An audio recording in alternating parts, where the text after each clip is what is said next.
මේ ලෝකේ ජීවත් වෙන අපට අහන්න ලැබෙන බය හිතෙනම වචනේ මොකද්ද? ඒ තමයි අනිත්‍ය. නැත්නම් වෙනස් වීම. අපි හැමෝම කැමති දේවල් අපේ තරුණකම, අපේ සම්බන්ධතා ගලක කොටපකුරක් වගේ සදාකාලිකව තියෙනවා නම්. ඒ නිසාම යම් දෙයක් වෙනස් වෙනකොට, යම් දෙයක් නැති වෙනකොට අපේ හිත කඩා වැටෙනවා. අපි හිතනවා අනේ මගේ ජීවිතේ විනාශ වුණාය කියලා. නමුත් මොහොතක් හිතන්න, ඇත්තටම වෙනස් වීම කියන්නේ විනාශයක්ද?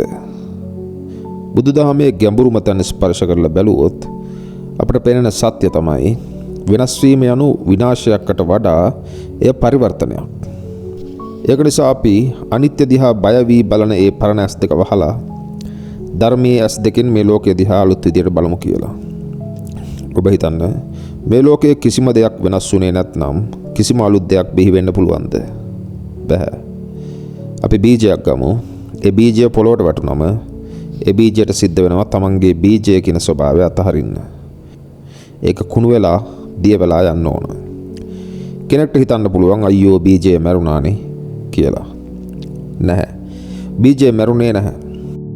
බීජය ගසක් බවට පරිවර්තනය වීම සඳහා මුල් පියවර තැබුවා පමණයි. බීජය වෙනස් වුණේ නැත්නම්, බීජය විනාශ වෙන්න බය වුණා නම් කවදාවත් මල් පිපෙන පළදරන මහා වෘක්ෂයක් බවට පත්වන්නේ නැත. එහෙනම් ඒ වෙනස් වීම විනාශයක්ද? නැත. ඒක තමයි වර්ධනයේ ස්වභාවය. අපේ ජීවිතය බලන්න, ලදරුවෙක් තරුණ වන්නේ කෙසේද කියලා. ළමා කාලයක් තිබෙනවා. ඒ බොළඳ ස්වභාවය නැති වෙලා ගිය නිසා තමයි, ළමා කාලයේ මිය ගිය නිසා තමයි තරුණකම උපදින්නේ. තරුණකම වියකී යන නිසා තමයි පරිණත වැඩිහිටියෙක් බවට පත්වන්නේ. අපි ළමා කාලේ අල්ලගෙන සිටියා නම් අපි කවදාවත් ජීවිතේ දිනන මිනිස්සු වෙන්නේ නැහැ. රාත්‍රියේ ඒ ඝන අඳුර වෙනස් වුණේ නැත්නම් අපිට කවදාවත් හෙට දවසේ ඉර එළිය බලන්න හම්බෙන්නේ නැත. සබාදහම අපිට හැමදාම උගන්වන්නේ මෙන්න මේ පාඩම. යමක් උපදින්නේ තවත් යමක් වෙනස් වූ තැනකින් පමණයි.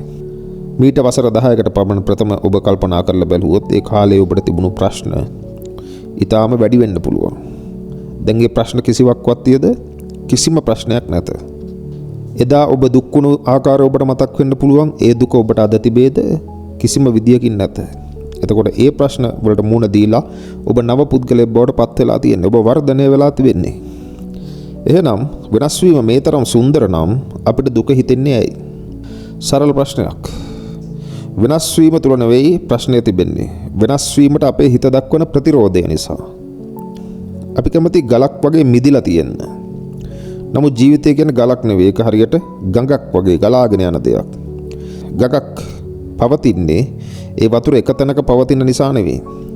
ඒ වතුර ගලාගෙන යන නිසා. යම් තැනක වතුර නතර වුණොත්, වෙනස් නොවී තිබුණොත් මොකද වෙන්නේ? දුකද හමන වතුර වලක්. අපේ ජීවිතෙත් ඒ වගේ තමයි.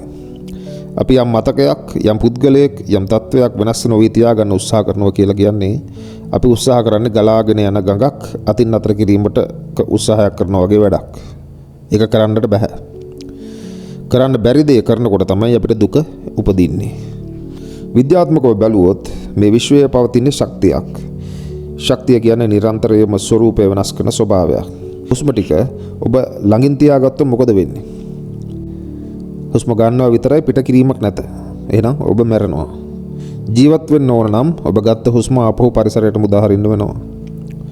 එහෙනම් බලන්න, අතහැරීම සහ වෙනස් වීම කියන්නේ ජීවිතයේ පැවැත්මට අත්‍යවශ්‍ය දේවල්. ඒ නිසා ඔබේ ජීවිතයේ අද යම් අභියෝගයක් තියෙනවා නම්, යම් දෙයක් ඔබට අහිමි වෙලා තියෙනවා නම්, ඒ දිහා අවසානයක් විදිහට බැලීම නුසුදුසුයි. ඒ දිහා බලන්න දලඹුවෙක් සමනලයක් වෙන්න දඟලන වෙලාව කියලා. දලඹුවට හිතෙන්න පුළුවන් මගේ ලෝකේ ඉවරයි. මගේ කකුල් දෙක නැති වෙලා තියෙන්නේ. මගේ රූපය නැති වෙනවා.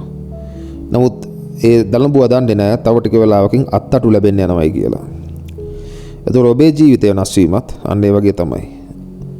අපිට අනාගතේ පේන්නේ නැති නිසා අපි කලබල වෙලා දඟලන්නේ. මීට පස්සෙ එසේ විය නොහැකි. අවසාන වශයෙන් මම ඔබට මෙන්න මේ දේ කියන්නම්. වෙනස් වීමට බය වෙන්න එපා. වෙනස් වීම තමයි මේ විශ්වයේ තියෙන එකම සත්‍යය. අද ඉඳන් ඔබේ ජීවිතේ යන හැම ප්‍රශ්නයක්ම ආශිර්වාදයක් කර ගැනීම තමයි අපි කරන්න ඕන. වැටෙන කොළයක් දැක්කම දුක් වෙන්න එපා. අලුත් දලු එන්න ඉඩ හැරලා ඒ කොළය බිමට බැස්සා කියලා හිතනවා විතරයි. ඔබට පුළුවන් නම් මේ ගඟ ගලාගෙන යන ආකාරය ගොඩ ඉඳන් බලන්න. අපි කියන ඔකට උපේක්ෂාවෙන් බලන්න. ඔබේ ජීවිතේ කිසිම දවසක දුකක් ඉතුරු වන්නේ නැත. මොකද ඔබ දන්නවා මේ මොහොත පරණ වෙලා මැකිලා යන්නේ ඊළඟ මොහොතට ඉඩ දීලා. එනම් වෙනස් වන ලෝකයේ තුල නොවෙනස් වන දහමක් දැකීමට ඔබට ශක්තිය ධෛර්යය ලැබේවා කියලා ප්‍රාර්ථනා කරනවා සියලු දෙනාටම. තෙරුවන් සරණයි.